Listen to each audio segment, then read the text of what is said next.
Hey, what's good, everybody? So, today I want to talk about three topics. The first one I want to talk about is this Liver King situation. And if you don't know who Liver King is, he's pretty much an influencer that blew up a few years ago for promoting ancestral living, quote unquote, and pretty much, eating a bunch of meat, eating liver, eating cow balls, and all types of stuff. And he had his family, all that. But recently, he's done a lot of videos searching for Joe Rogan and pretty much threatening Joe Rogan. And if you've seen the videos, you can see that, like, if you look at his pupils, one of them is way more dilated than the other, which is a really bad sign. It looks like he's been doing drugs. Um, he even went to Houston with this with a briefcase that had Joe Rogan's picture on it, and pretty much he got arrested because in one of the videos he made, he showed the briefcase very briefly, no pun intended, but it had a gun and it had money in it if you slowed it down and paused it. But also, I didn't see anybody else mention this really, but if you look at when he's talking in his mouth, it looks like a different color, maybe bluish. I don't know. I thought that was weird, but I didn't see anybody else talk about it. Um, he calls out a few people other than Joe Rogan, like Derek from More Plates, More Dates, John Bravo. That's a good YouTube channel. I watched the video on Liver King, and he really went in depth. I would recommend to watch that. Um, and also the producers of the Liver King documentary on Netflix that recently came out. So I think it came out a couple months ago or maybe a month ago, but I haven't watched it. But he's been crashing out. He's been crashing out. If you've seen the videos, he's talking nonsense. There's a video of him chasing a cockroach and telling his dog, "Oh, don't eat outlandish stuff." It looks like he's having a mental breakdown, honestly, and he's just frustrated because he got called out and exposed for being a lying fraud that he is. He was promoting this ancestral living and supplements that he sold. He said multiple times, numerous times, that he wasn't on steroids. He was natural, and it was from his lifestyle, working out.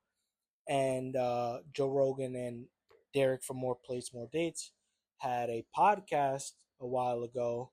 I think it was 2022 that pretty much said, yeah, of course he's on steroids. I know a guy that he bought from. So that's that. But recently, he went to Houston looking for Joe Rogan and making threats. So he was arrested, and before he was arrested in a hotel, you can see videos of him saying goodbye to his family, hugging, and yada yada. It's just crazy that his wife also is an enabler to all this stuff, and I really do feel for the kids in this situation. I do feel bad, but after he gets arrested, he gets out a day later, I believe, and continues to make videos on quote unquote other Seth Rogen, which is Joe Rogan, but he doesn't want to say Joe Rogan's name so he doesn't get in trouble anymore. I'm pretty sure that Joe Rogan had gotten a restraining order from him, and he's still making numerous videos. This whole situation is just crazy. From Liver King, they say in entertainment, the quicker you blow up, that's how fast your downfall will be. Obviously, this is the case in Liver King. He has crashed out tremendously, but it's too bad. He was grifting, and he should have known what he was doing before he did it. So actions have consequences, and now you're reaping what you sowed.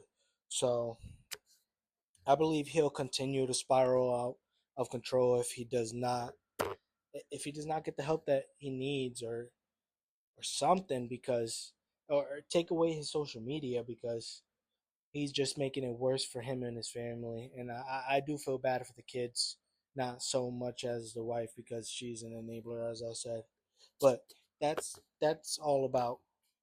That's it for Liver King. And on to the next topic. Recently, Charles Smith, aka Wolfie Coletti on TikTok, known as the clout hungry moron, quote unquote prankster, recently he was sentenced to a year um, for spraying grocery store food with bug spray. He was spraying like vegetables, fruits. Um, he he's done a bunch of videos. He's put ice in a fryer, I believe, at Jack in the Box. He's just a public nuisance. He has a bunch of videos which they're only charging him for this bug spray stuff.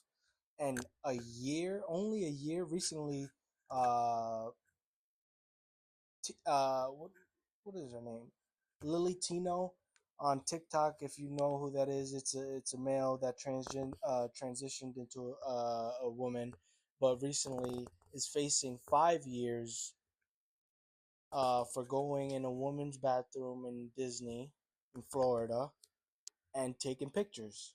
So 5 years I believe is a little harsher, but I think if they switch their sentencing, like this guy gets at least 5 years and Lily Tino's facing 1 year.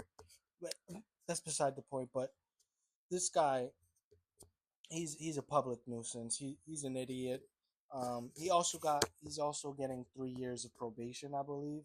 Um, I, I, this sentencing is super disappointing, and I believe he deserves 5 to 10 years in prison at least. Not even only for the bug spray stuff, but just for being an idiot. And also in like a court video, you can see him or hear him saying that social media made him do it, and he was just driven by the likes and follows. Dude, you can obtain that stuff through hard work. You don't have to be a douchebag. And if you're just making douchebag videos, that's just who you are normally. A lot of people nowadays disassociate social media from real life, like it's a different entity. No, social media is a part of real life. So the stuff that you do on the internet have consequences in real life. And I believe that this sentencing for him, it it's super disappointing because he should these influencers that are nuisances and streamers need to be made an example of so they don't keep doing it. And the kids behind them follow. There's a bunch of kids that are now like picking up the same thing and videoing the same thing, and it's absurd. It just shows that the justice system is failing, you know to do what it needs to do to protect the society from these idiot quote unquote pranksters. These aren't even pranks. These are just assaults against humanity. But yeah, that's it for this clout hungry idiot. On to the next one. All right, so I want to talk about this Diddy trial thing. Um, Prosecutors backtracked on three charges, which were the attempted kidnapping, attempted arson, and aiding and abetting sex trafficking. And it looks really bad for the prosecutors for the fact that when you take someone to court, you should have your game plan and pretty much stick with it. I believe that this move by the prosecutors adds reasonable doubt for jurors when or if they decide. It it looks really bad for the prosecutors. You don't want to backtrack on charges unless if they're actually gonna go for charges that isn't attempted but said that he did it. But I doubt that. This trial is like, you know, it's just entertainment. I feel the OJ was a hoopla and Young Thug was a whole freaking hoopla. Uh, it the justice system is just about money. If you have a boatload of money, you could really get out of bad situations. I actually saw a funny comment that said his first freak off, if he gets out, is gonna be crazy. That made me laugh. But yeah, that's it. Peace.